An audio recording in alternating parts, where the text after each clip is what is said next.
はい、今回は世界中でシェアを伸ばしているオフィスチェア、シホーチェアについて話をしたいと思います。シホーは中国で最大級のシェアを誇るメーカーで、最近では日本でも販売されているので、知っている人も増えているんじゃないかなと。私は人生がデスクワークみたいなもので、肩こり、腰痛、首、手首に股関節と、デスクワークによる不調は一通り悩まされてきており、そんな中オフィスチェアとはずっと付き合ってきたわけで、有名な椅子は一通り試してきたのですよね。その上で感じているのが、万人に最適な椅子なんてものはないということ。体型にもよるし、デスク環境や作業スタイルにもよる。どの椅子も似ているようで全く別物だし、長く使ってみないと本当のところはわからないし、どの椅子も一長一短があるなとも感じている。で、正直、このシホーの椅子を使う前は、エルゴヒューマンの廉価版みたいなイメージだったんですけれども、実際に約半年ほど使ってきて分かったのは、エルゴヒューマンとは全くの別物だということ。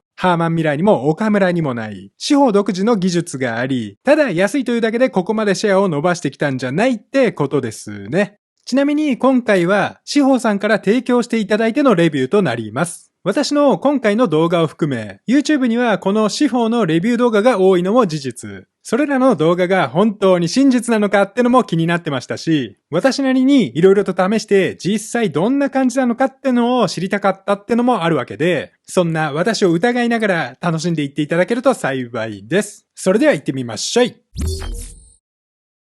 はい。それではまず、シホーというメーカーについて、なぜこれほどまでに急成長しているのかって話をしておきたいと思います。このメーカーは2011年に中国の広東省で創業されたエルゴノミクスチェアの専業メーカー。専業というのがポイントで、椅子だけをやっている会社なんですよね。デスクも作ってますとか、オフィス用品全般をやってますとかではなく、人間工学チェアに特化している。規模感で言うと、年間販売台数が150万脚、85カ国以上に輸出しており、累計で約1000万の家庭やオフィスで使われています。ちょっと数字の桁が違いすぎて分かりづらいと思うんですけれども、中国国内のオンラインエルゴノミクスチェア市場では、販売額で4年連続1位。これがどれぐらい異常かっていうと、日本で言えば Amazon のオフィスチェアランキングで4年ずっと1位を独占し続けているようなもの。しかも注目すべきは安い椅子だけで売れているわけじゃないんですよね。10万円を超えるフラッグシップモデルも展開しており、欧米の Amazon でもエルゴノミクスチェアカテゴリーの上位常連で、ヨーロッパでもベストセラー入りしている。長年ハーマンミラーや岡村といった国際ブランドが支配してきたハイエンド市場に完全に食い込んできているわけです。ここで大事なのが、シホーがただ安いから売れているメーカーではないということ。シホーが安かろう悪かろうのイメージを覆したのは技術への投資です。保有特許は150件以上、自社でテストラボも持っている。そして何より、反重力メカニズムという独自技術。これを搭載しているのがドローシリーズで、これがメーカーの技術力を体現している主力ライン。今までのオフィスチェアになかった第6世代のメカニズムであり、これによって格安な中国メーカーという立ち位置から独自の技術を持つブランドへと完全に変わっているのです。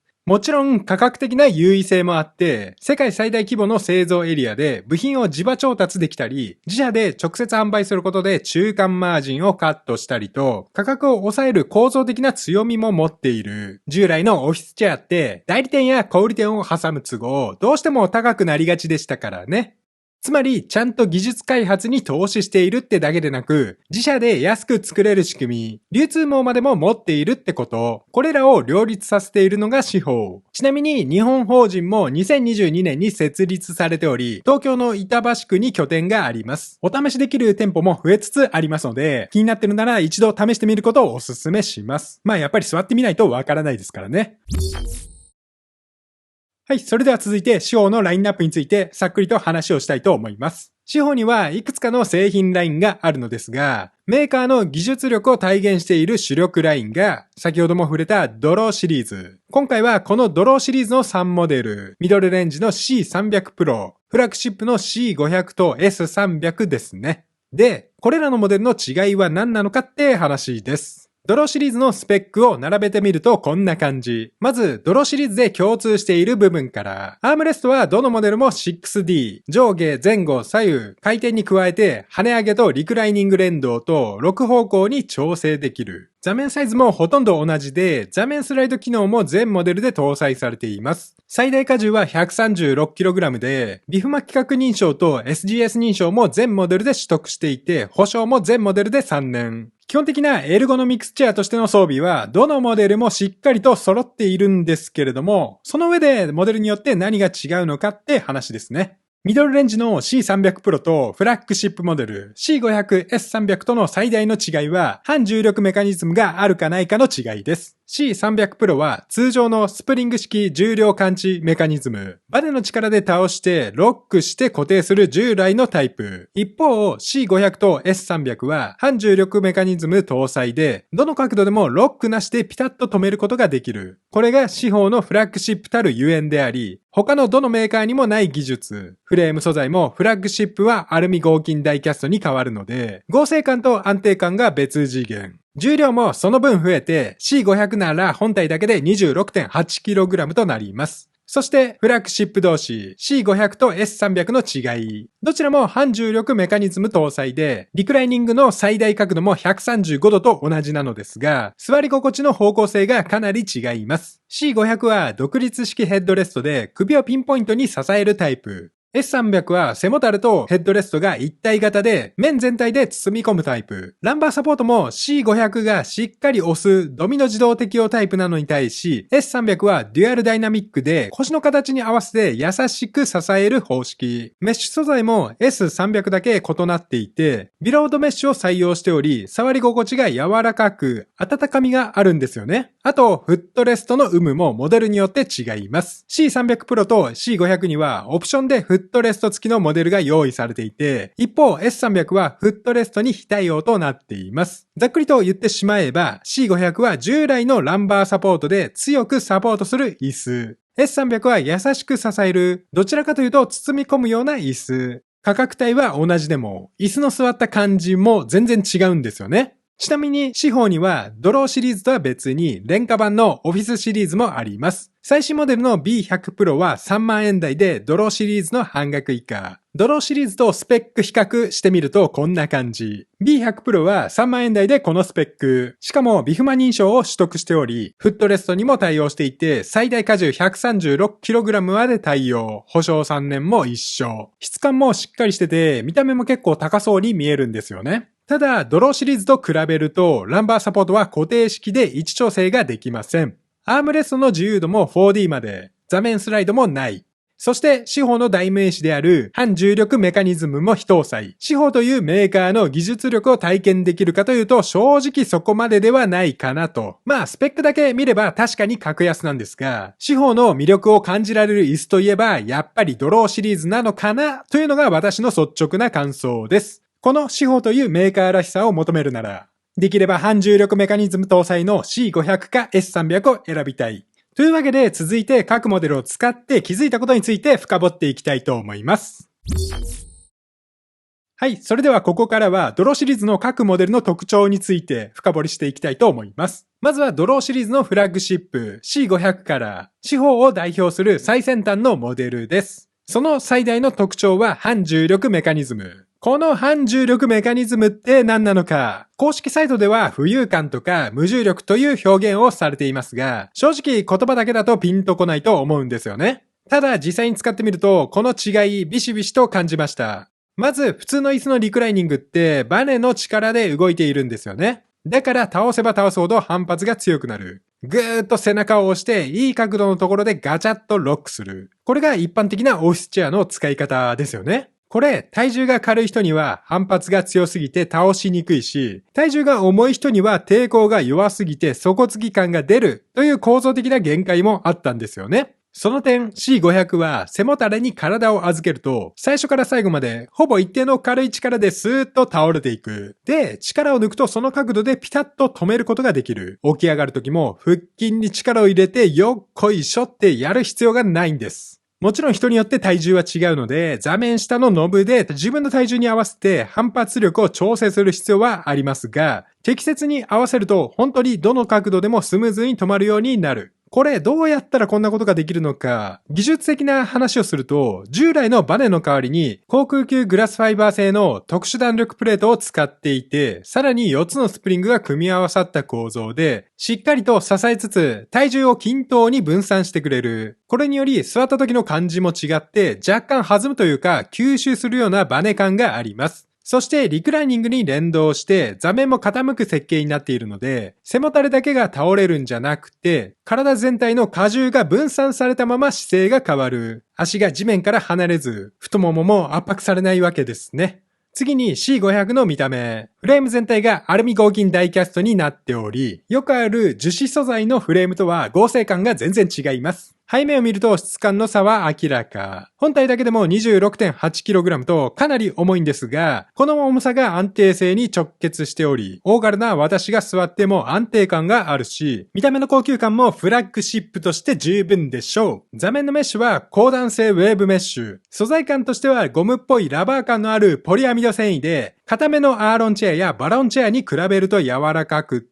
エルゴヒューマンのメッシュと近い柔らかさかなと感じました。あと、一般的なメッシュチェアって座面の縁も硬くて太ももに食い込むことが多いんですけれども、C500 は座面全面がなだらかに傾斜していて、膝裏への圧迫感がかなり軽減されていると感じました。座面サイズは横幅 51.5 センチ、奥行き 42.7 から 44.5 センチ。座面スライド機能で調整できるようになっているので、足が長い方は奥行きを伸ばせるし、広く使うこともできる。座面高さは46センチから54センチと若干高めです。小柄な人にはちょっと高く感じるかもしれませんね。この辺は足置きとかで調整した方が良いでしょう。ランバーサポートはドミの自動適用タイプ。姿勢が変わるために自動で追従してきて、背もたれの高さ調整でランバー位置を合わせて、あとは座るだけで自動的にフィットしてくれる。反重力メカニズムとの相性がまた良くて、リクライニングで姿勢が変わってもランバーが追従してくるので、どの角度でも腰のサポートが途切れづらいです。エルゴヒューマンのような固定式の独立ランバーだと、深くリクライニングした時に腰への当たり方が変わって、擦れるような感覚が少し気になっていたのですが、四方のドミノ式ランバーは姿勢に合わせて滑らかに追従してくれるので、そのストレスがないんですよね。まあ、ランバーサポートって合わない位置で使い続けてしまうと腰をやってしまうこともあるので、ちゃんと合わせた方が良いと思ってます。初期設定だとランバーの位置が低めだとも感じたので、背もたれを上げて適切な位置に調整した方が良いかなと。私は結構高めの位置くらいでちょうど良いかなって感じています。続いてヘッドレスト。ヘッドレストは 3D の独立式で高さ 4.5 センチ、前後 6.5 センチ、2箇所の部分で角度調節が可能。背もたれとは分離しているので、首と頭をピンポイントでしっかり支えるように設定できます。前に押し出すような調整もできるので、一般的なヘッドレストよりは自由度が高く、いらない場合は外すこともできます。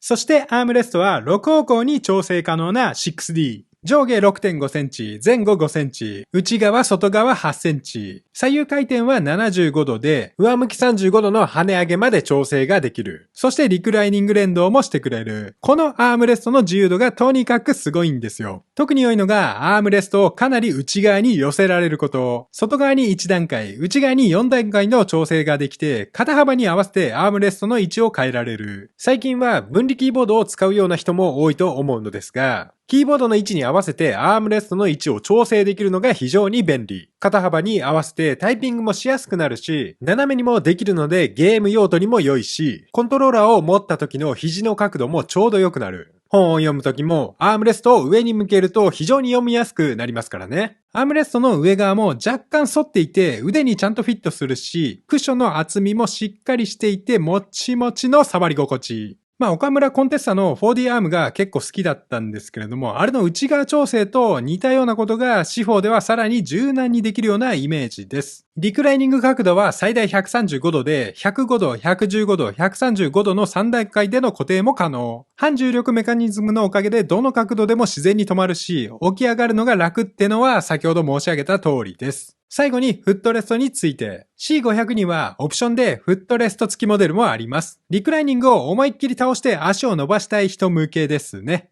ただ、正直に言ってしまうと、私はオフィスチェアの付属のフットレストって今では全く使わないんですよね。これは司法に限った話ではなく、フットレストの代表格、エルゴヒューマンを使っていた時にも同じことを感じていました。その理由はシンプルで、付属のフットレストはいちいち引き出すのが面倒で結局使わなくなるんですよね。別置きのオットマンなら常に使える状態にできるし、足置きの強度も全然違います。チェアに付属するタイプのフットレストって構造上どうしても細身で足を勢いよく乗せるのが怖い。ここで本気でリラックスしていいのかという気持ちがどこかに残る。司法のフットレストはエルゴヒューマンプロ2と同等、もしくは若干劣るかなくらいの印象で、結局のところどちらもリラックスしたいなら別で用意した方が良い。格安なオットマンで十分。別売りの方が強度がしっかりしてるし、むしろ足を広げておけるし、勢いよく足を乗せても気にならない。ちなみに C300 Pro にもフットレスト付きモデルはありますが、私としてはなしのモデルを買って別でフットレストを用意するのがコスパも実用性も高いのではないかなと思っております。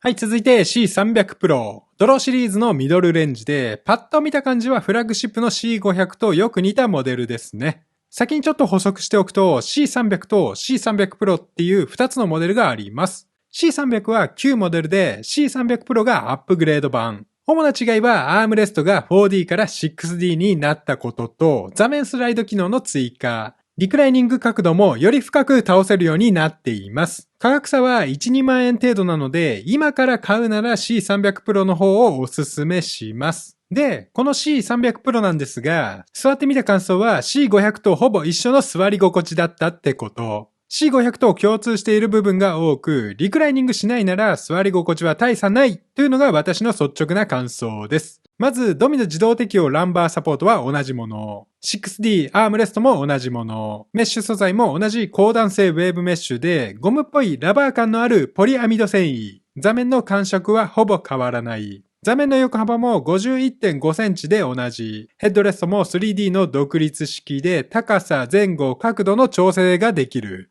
つまり座って作業している姿勢、リクライニングしない状態での座り心地は C500 とほとんど差を感じないのです。ランバーサポートの追従性も同じだし、アームレストの自由度も同じ。デスクワークにおける体の支え方はフラッグシップと遜色ないと言っていい。では何が違うのか。一番大きいのは反重力メカニズムがないこと。C300 Pro が搭載しているのは体重感知スプリング式の従来型リクライニングです。C500 のようなどの角度でもピタッと止まる浮遊感は体験できません。リクライニング角度は最大135度で C500 と同じなのですが、体感が結構違うんですよね。C300 Pro はバネの反発に逆らいながら倒してロックして固定する。リクライニング調整ダイヤルもないので、微妙な角度調整がしにくい。C500 のように座面も連動しないので、倒した時に座面だけ残る感じもある。あと、メッシュ素材は同じと言いましたが、C300 Pro の方が座った感じ、硬く感じたんですよね。この違いは反重力メカニズムのスプリングの有無による違いかなと。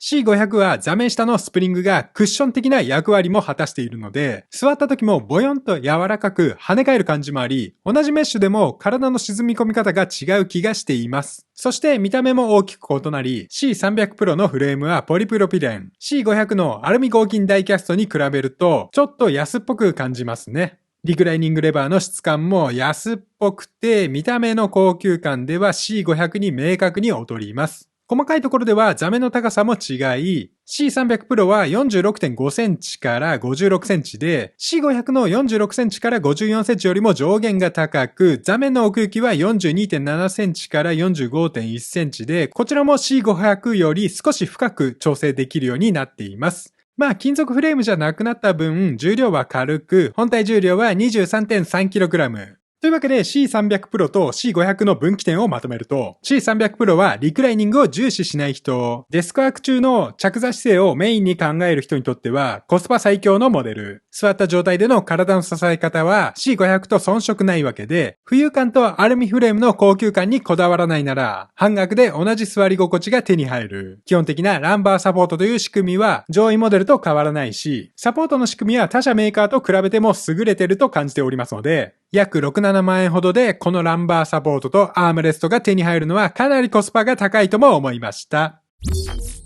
はい、続いて S300。C500 と同じフラッグシップモデルで、同じく反重力メカニズムを搭載しているモデルです。ただ、C500 とは座り心地の方向性がかなり違うんですよね。C500 がしっかりとサポートする椅子だとすると、S300 は包み込んで優しく支えてくれるような椅子。この差は実際に座り比べてみると明確にわかります。まず共通している部分はというと、アームレスト。上下前後左右回転跳ね上げリクライニング連動と自由度の高さは健在で、内側にかなり寄せられる点も C500 と共通です。それでは何が違うのかっていうと、まず一番わかりやすい違いはヘッドレストの構造。C500 は背もたれとヘッドレストが独立していて、角度や高さを個別に調整できるものでしたが、S300 はこれが一体型になっており、超ワイドになっています。ヘッドレストと背もたれが一枚の面としてつながっていて、首から背中まで途切れのないカーブで体を支える。背もたれの昇降が7センチあるので、位置を高くすることでヘッドレスト代わりに使えるし、身長に合わせた調整もできる。実際に座り比べた感じとしては、C500 はヘッドレストが首をピンポイントで支えてくれる感覚なのですけど、S300 はリクライニングチェアとかゲーミングチェアとか、面全体で包まれる感覚に近い。首から肩、肩から背中まで全部が一つの面で繋がっている。この独立したヘッドレストがないことの利点は大きく、むしろヘッドレストはない方が合うって人も多いはず。独立式のヘッドレストって位置が合わない人って結構多いと思うんですよね。特に女性や小柄な方だとヘッドレストが頭より上に来たり前に出過ぎたりと全く機能しないことも多く、むしろない方が良かったりすることも多い。椅子を動かすときもヘッドレストを引っ張りがちで、そのために位置がずれたりもする。実際私の家族はヘッドレストが合わないので、ヘッドレストも取り外しがち。その点 S300 は独立したヘッドレストがないから、女性が座っても子供が座ってもちゃんとフィットするし、かなり幅広い体格にも対応できる。推奨身長は152センチから191センチとなっていて、大柄な私もむしろこっちの方が良いと思ってますからね。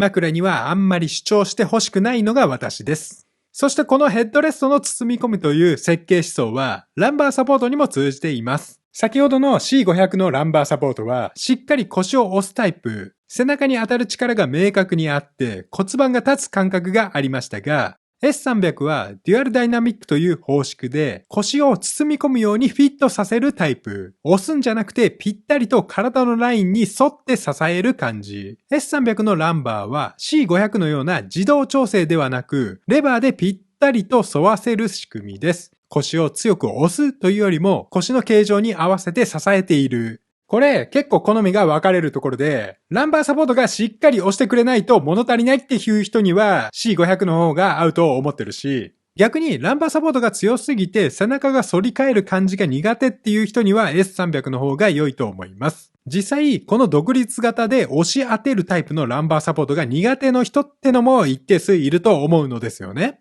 この辺は本当に人によると思うんで、あんまり決めつけるような言い方はしたくないのですけど、例えばすでに腰に不安があって、局所的な強い刺激に敏感になっている人には、C500 やエルゴヒューマンのような独立型でしっかり骨盤を立たせるタイプよりも、面全体で圧力を分散して優しく支えてくれる S300 の設計の方が安心して体を預けやすいのではないかと思っております。というのも、まさに私が腰が不調の時に使いまくってたのが S300 のように背もたれが分かれて優しくサポートするタイプの椅子だったんですよね。昔はハラチェアっていう椅子があって、それを愛用していたことがあるんですけれども、S300 はそういったランバー強めが苦手な人に向いているかなと。姿勢を矯正するか、体の負担を軽減するか、この辺は本当人それぞれ。姿勢を無理に矯正しなくて良いパターンもあると思っています。そしてこの包み込みコンセプトを支えているのがメッシュ素材です。これも C500 と明確に違いがあると感じました。C500 のメッシュはゴムっぽいラバー感のある高弾性ウェーブメッシュでしたが、S300 はイタリアンベルベットとデュポン製エラストマーの混紡素材。いわゆるビロードメッシュで触った瞬間に布っぽいぬくもりがあるんですよね。柔らかく温かみのある素材。メッシュ特有のひんやり感がない。こちらも座ると少し弾む感じがあって、C500 に比べてメッシュが柔らかい。C500 のメッシュは硬すぎず柔らかすぎずって言いましたが、S300 はそこからさらに1段階柔らかい。これも硬いメッシュが苦手な人にはかなり重要なポイントだと思っています。エッジが太ももに当たる感じがないのは C500 と同様。座面の縁が太ももに食い込むことがなくて、座面前側が落ちているデザインでメッシュが柔らかいこともあって、膝裏の圧迫感もほとんどないです。うちの家族や友人には C500 や S300 も含め、一通りメッシュチェアを座ってもらったんですが、他社のオフィスチェアを含め、女性陣はこれが一番座り心地がいいって言ってました。特に体重が軽い方や女性にはこの柔らかさを好む人が多いのかなと。座面サイズは横幅 51.5 センチ、奥行き 42.7 から 45.1 センチとコンパクトめ。座面スライド機能もあるので奥行きは調整できる。座面高さは 46.5 センチから56センチで C500 よりも上限が若干高くなっています。ヘッドレスト、ランバー、メッシュとすべて包み込んで支える設計の S300 なんですが、これらの進化を発揮するのがリクライニングの時。リクライニング角度は最大135度で、105度、120度、135度の3段階で固定可能。ただ、同じ135度でも体感的には結構違う感じがしました。C500 のリクライニングが背中をしっかり支えながら倒れる感覚なのに対して、S300 は全身が1枚の面に包まれたまま倒れる感覚。一体型のヘッドレスト、包み込むランバー、柔らかいビロードメッシュと、同じリクライニングでもリラックス感が結構違う。同じ反重力メカニズムでも、こちらはハンモックのような感じで、それでいて体を預けるとスーッと自然に倒れていって、力を入れずに最大角度まで到達できるし、起き上がる時もスッと戻れるのは一緒。さらに S300 は、ランバーサポート自体の角度も90度から105度の範囲で調整できます。座面昇降と同じガス圧シリンダー、つまりガスリフトをランバーに組み込んでいるので、レバー操作をすれば無段階で微調整が可能。自分の腰のカーブに合わせて角度も最適化できるのです。そして S300 はデザインも特別です。ドイツでデザイン賞も受賞していて、この見た目も他にないですからね。C500 の見た目って良くも悪くもオフィスチェアなんですよね。背もたれが分かれたメッシュチェアの定番の形。やはりオフィスのイメージもあるので生活スペースには置きづらいし、その点 S300 はリビングのリクライニングチェアとしても使いやすいんじゃないかなと。反重力メカニズムの浮遊感に加えてリラックスするための椅子として作り込まれている。もちろんデスクワーク用としても使えますけど、ゲーミングチェアやリビングチェア、リラックスチェアとして使っても面白いと思いました。はい、ここまでドローシリーズの3モデルを見てきましたが、最後にもう1台軽く触れておきたいモデルがあります。司法のエントリーラインであるオフィスシリーズの最新モデル B100 Pro です。ドローシリーズではない別ラインの椅子なんですが、エントリーモデルでありながら3万円台という価格で、ドローシリーズの半額以下。司法の椅子の中では比較的気軽に手に入る1台ですね。まず B100 Pro に対する正直な感想を先に言ってしまうと、価格に対しての品質は確かに良いです。3万円台でビフマ規格認証と SGS 認証を取得していて、保証も3年。最大荷重は 136kg と、これもドローシリーズと同じ。アームレストは 4D で上下前後回転連動に対応。ヘッドレストは 3D で独立式。リクライニングは113度から133度の範囲で、ロッキング機能も搭載しています。エントリー価格でこれだけのスペックを揃えてくる椅子は確かに少ない。独自の技術としては、独立式ランバーサポートと複合仙骨サポートの組み合わせで、座面側で骨盤を支える設計。仙骨というのは背骨の一番下、骨盤の中央にある骨のことで、座面の構造で骨盤が自然に立つようにサポートしてくれる。実際、安い椅子にありがちな、座ると骨盤が後ろに傾いてどんどん猫背になるというのは起きにくいと感じました。そして地味に良いのが引き出し式のフットレストが標準で付いていること。ドローシリーズだとオプション扱いだったり、S300 は非対応だったりするんですが、B100 Pro なら標準装備。3万円台でフットレストまで含まれてるんだからコスパが高いのは間違いないでしょう。メッシュは高弾力の波形ミトレングメッシュという素材で、座面は固めで弾力性のある仕様。C500 よりも硬くて非常にしっかりとしたメッシュですね。本体重量は 18.5kg とドローシリーズと比べてかなり軽いです。ただドローシリーズと比べてしまうと違いははっきりと感じます。まず、司法の代名詞である反重力メカニズムが非搭載で、これはオフィスシリーズの位置づけ上仕方ないんですが、司法の一番の武器が載っていない時点で、司法らしさを体験するモデルではないでしょう。また、ランバーサポートも独立式で、位置の調整ができません。ドローシリーズのドミノ自動適用ランバーとは設計思想が全く違うんですよね。背もたれの位置調整ができず、ランバーの位置も変えられないので、合わない人には合わないってリスクもあるかなと。アームレストも 4D なので、ドローシリーズの 6D に比べると自由度がかなり低いです。跳ね上げタイプなので高さの調節もできないし、内側に寄せるような調整もできません。アームレストは合わない人は合わないと思うけど、このモデルは最悪外せるってのが救いかなと。フレームはポリプロピレン素材ですが、この価格帯にしては見た目が良いですね。細かいところでは座面周りにも差があって、シート最大幅は50センチで、ドローシリーズの 51.5 センチよりも小さめ。座面奥行きは50センチの固定で、座面スライド機能もありません。座面高さは 46.5 センチから 55.5 センチで、ドローシリーズと比べてもほぼ同等ですが、座面は固定式なので、座る人の体格によっては調整の幅が狭く感じることもあるかなと。で、結局のところこの椅子が悪い椅子かというと、そうではないんですよ。3万円台の椅子としては品質は高いし、仙骨サポートの設計思想もちゃんとしてるし、フットレストも標準装備。最大荷重 136kg というスペックも見逃せません。ただ、調整が効かない分、合わない人は合わない気がしましたし、良くも悪くもよくあるそこそこのオフィスチェアなんですよね。司法の技術力を体験したい。あえて司法を選ぶのであれば、やっぱりドローシリーズを選んだ方が幸せになれるんじゃないかなと思いました。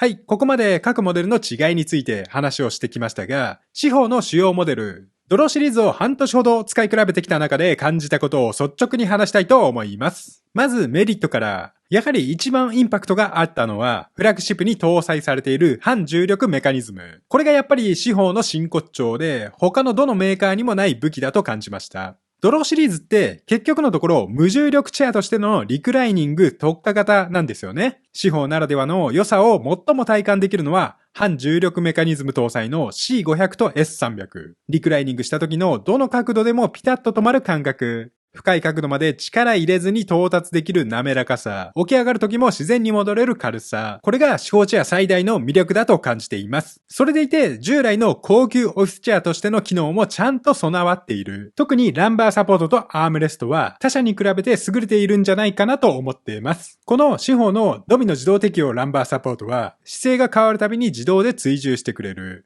固定式のランバーサポートが合わなかった人にとっては、これだけでも十分選ぶ価値があると思いました。しかも、このドミノランバーは、格安な C300 Pro にも搭載されているんですよね。リクライニングはいらなくって、ランバーサポート搭載のいい椅子が欲しいという人にとっては、C300 Pro は結構良いんじゃないかなと。リクライニング体験を求めないのであれば、C300 Pro はコスパが非常に高い。C500 と同じく 6D アームレストもついてますからね。あと、司法のドローシリーズは座面の形状も他社のオフィスチェアと明確に違うと感じました。座面の縁が硬くて太ももに食い込むメッシュチェアが多い中で、ドローシリーズは前面前端がなだらかに傾斜していて、膝裏への圧迫感がかなり少ないと感じています。長時間座っても足がむくみにくい。特に S300 のビロードメッシュは、硬いメッシュが苦手な人にとっても良いんじゃないかなと思いました。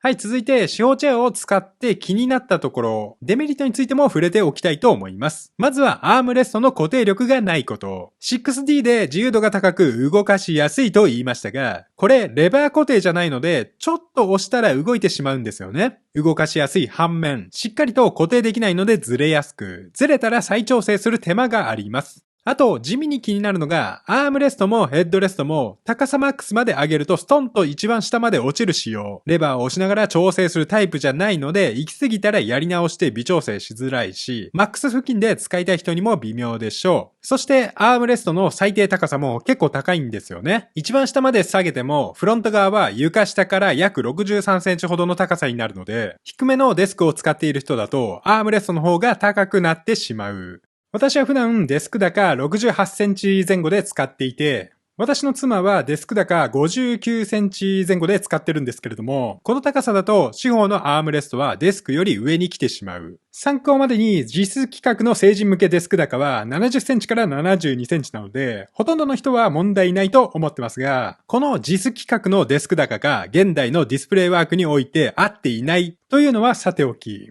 昇降デスクの一番下くらいで使っている人は結構困るんじゃないかなと。それに加えてアームレストを後ろ側にスライドできる幅も少ないんですよ。お腹にぴったりデスクをつけたいくらい、限りなくデスク近くに座りたい人もこれだと困ると思う。まあこの辺は入力デバイスの位置次第なんですけれども、アームレストをデスクに近づけられないとマウスを使うときに肘掛けが浮いちゃったりもしますからね。まあこれは四方のチェアに限った話ではないのですが、アームレストって意外とちゃんと使うのが難しいんですよね。合わない人にとってはいっそ外したいという気持ちも抑えられないとも思う。私自身、アーロンチェアもセールチェアもバロンチェアもアームレストは外して使ったりもしてきましたからね。ただ、四方のドローシリーズはアームレストは外せないのが問題で、正確に言うと外せないことはないんですけれども、外すとデザインがかなり変になってしまう。アームレストなしモデルがラインナップにないのも残念なポイントかなと。アームレストがデスクよりも高いと、使わない時にデスクに収納するってこともできませんからね。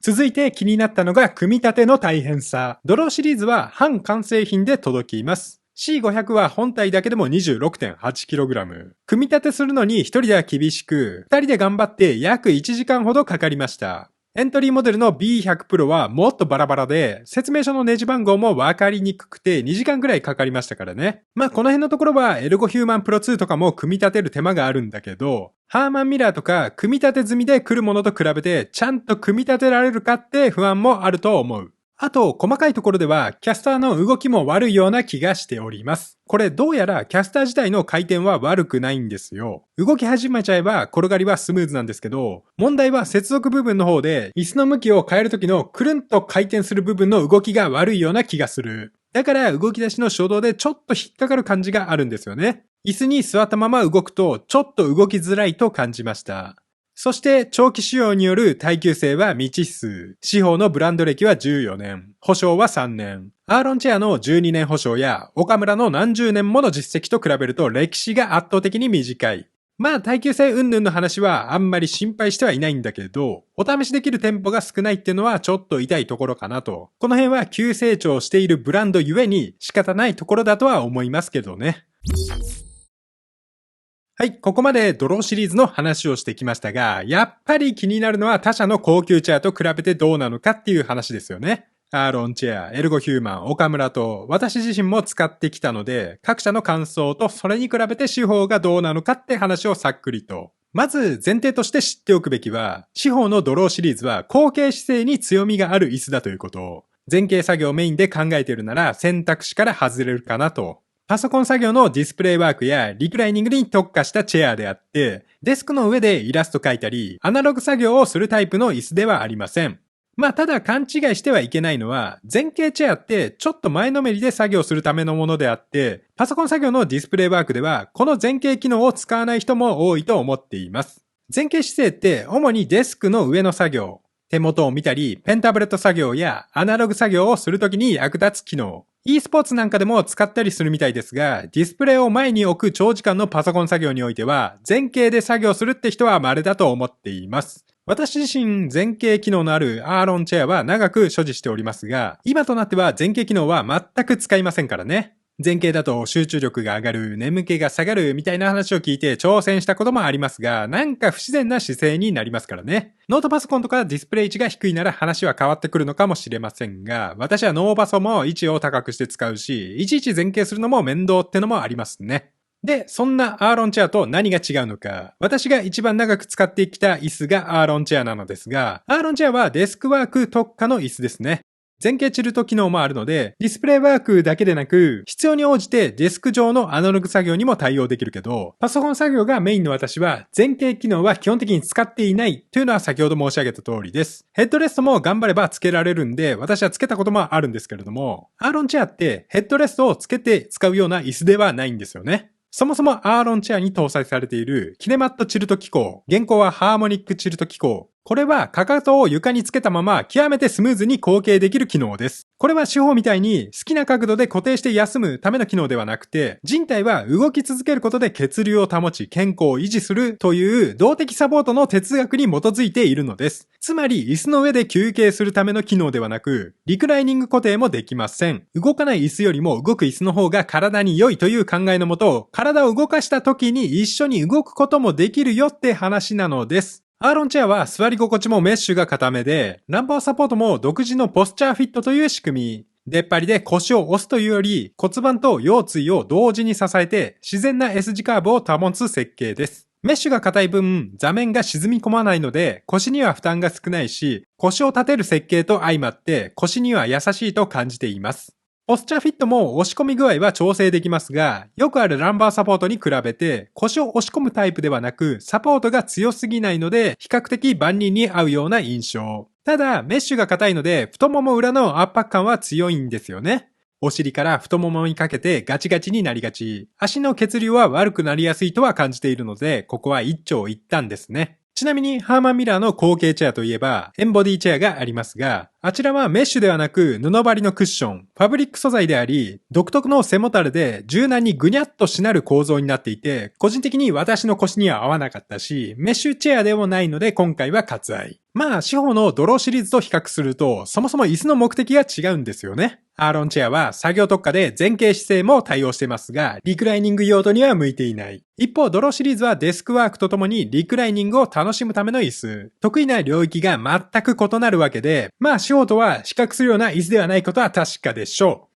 次にエルゴヒューマン。これは見た目もそうなんですけど、ランバーサポートの設計思想が四方とかなり似てると思っています。背もたれがセパレートしていて、独立型のランバーで腰を支える構造。だからエルゴヒューマンが合わない人は、四方チェアの C500 や C300 も合わない可能性が高いかなと。エルゴヒューマンの独立型ランバーは深くリクライニングした時に腰の位置と少し摩擦が起きるというか、当たり方が変わるのが気になっていたんですが、四方のドミノランバーは姿勢に連動して追従してくれるので、そのストレスがありません。ランバーの追従性とリクライニングの質では四方の方が一段階上だと感じております。価格もエルゴヒューマンプロ2が13万円前後で、四方の C300 プロなら半額以下。フラッグシップの C500 ならエルゴヒューマンとほぼ同価格で反重力メカニズムまでついてくる。ただエルゴヒューマンはこのデザインのパイオニアであり、日本中でお試しできるという圧倒的な強みもあります。椅子をしっかりと試してから買えるというのは大きなアドバンテージ。あとこのデザインならエルゴヒューマンっていうイメージもやっぱりあると思います。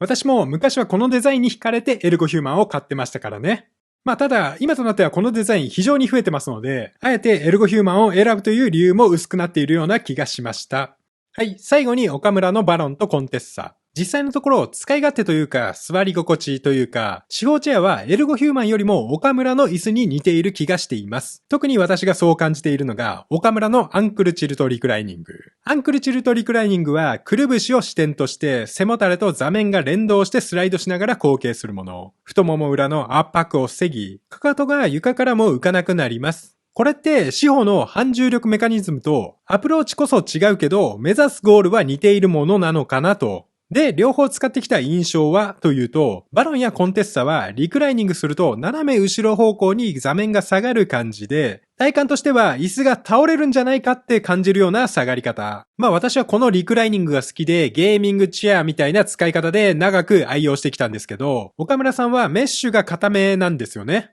アーロンチェアよりは柔らかいけど結構硬くてグラデーションサポートメッシュで座る部位によって密度も変えています。ただこの構造のせいなのか座面はちょっと沈み込むような感じがあり、座面の端の方も下がっていないので割と太ももに圧が強めの圧迫感を感じます。まあ基本的に私沈むような感じの椅子は苦手で、私の腰には正直ドンピシャではないのですけれども、このバロンチェアのデザインが好きすぎて何度か買い替えながらもこちらも長く使っている椅子ですね。はい。というわけで、ここまで主要メーカーの椅子について勝手な感想を述べてまいりましたが、勘違いしないでほしいのは、基本的にどの椅子もその辺の安物チェアとは別物で、座り心地は非常に良いです。まあ、その上で人によってちょっと合う合わない椅子があるよって話ですね。まあ、結局のところは人それぞれ、人によって感じ方も違うものだと思ってますので、くれぐれも参考までに。ちなみに私はバランスボールを仕事椅子に使うのはダメなタイプです。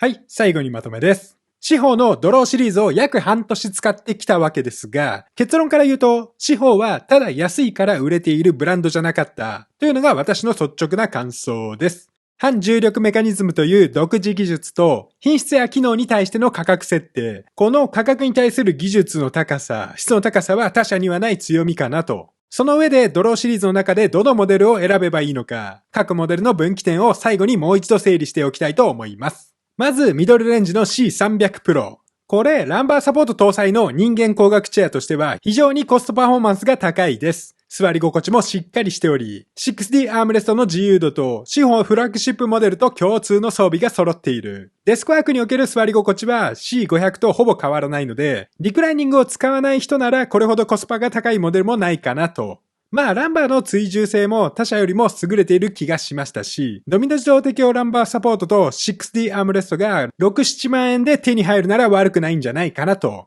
続いて、フラッグシップ C500 への分岐点ですが、最大の違いがやはり反重力メカニズムです。これが司法の真骨頂であり、他のどのメーカーにもない独自技術。C500 はどの角度でもロックなしでピタッと止まる無重力感。リクライニングした時の体験は全くも別物。リクライニングの滑らかさ、起き上がる時も腹筋を使わずにスッと戻れる軽さ。これは他社チェアでは得られない体験だと思いました。デスクワークもリラックスも両立したいなら C500 にした方が良いし、やはり司法チェアらしさを感じられるのもこのモデルかなと。最後にフラッグシップモデル同士 C500 と S300 の分岐点。同じ価格帯で両方とも反重力メカニズム搭載ですが、座り心地は全く異なります。C500 は独立型ヘッドレスト、ドミノランバーで腰をしっかり押しつつ、デスクワークでがっつり集中したい。ランバーで腰を支えてほしい人向け。一方 S300 は超ワイド一体型ヘッドレストとデュアルダイナミックランバーで体全体を包み込みつつビロードメッシュも柔らかめ。全身が一枚の面で包まれている感覚で、リラックスの質がワンランク上かなと。ランバー強めが苦手な人やヘッドレストが苦手な人、あとは小柄な人にも良さそうですね。ちなみに私の一押しは S300 です。ランバーサポートの椅子は多くあれど、S300 のような支えるタイプの椅子は少なく、サポートも強すぎないから腰にすでにトラブルを抱えている人にも合うんじゃないかなと。反重力メカニズムはもちろん、リクライニングした時にゲーミングチェアのように包み込まれる感じも良い。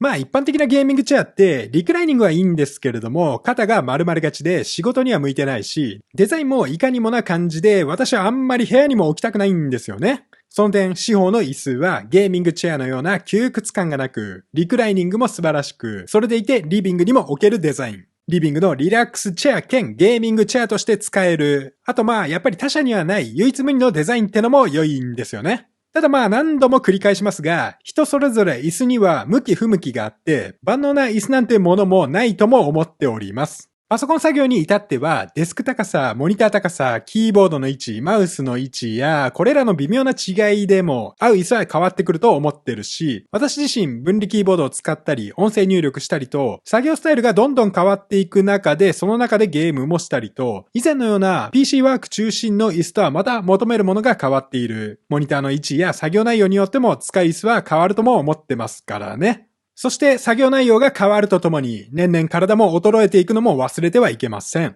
年を取るほどに体の肉も筋力も落ちてまた求める椅子も変わってくるし、そもそも長時間続けること自体が体に良くないし、かといって立ち続けるも良くないってのは皆さんご存知の通りです。だからこそ何にせよ運動はした方が良い。ハムストリングや腸腰筋のストレッチも絶対やった方がいいし、どんな椅子でも快適に作業できる体を作ることの方が大事だったりもする。それらを踏まえた上で仕事もできて、これほどリラックスもできる椅子はなかなかないと思うし、何にせよ一度この無重力感を体験してみてほしい。何度も言いますが、自分に合うかどうかは実際に座ってみないとわからない。概要欄には置いてある店舗情報も記載しておきたいと思いますので、気になっている人はぜひ面倒でも一度赴いて試座してみることをお勧めします。まあオフィスチェアって高い買い物ってのもありますが、本当場所を取りますからね。失敗すると処分にもすんげー困るから、ちゃんと後先考えて物を購入できるようにもなりたいなと思いました。というわけで今回はこの辺でおしまい。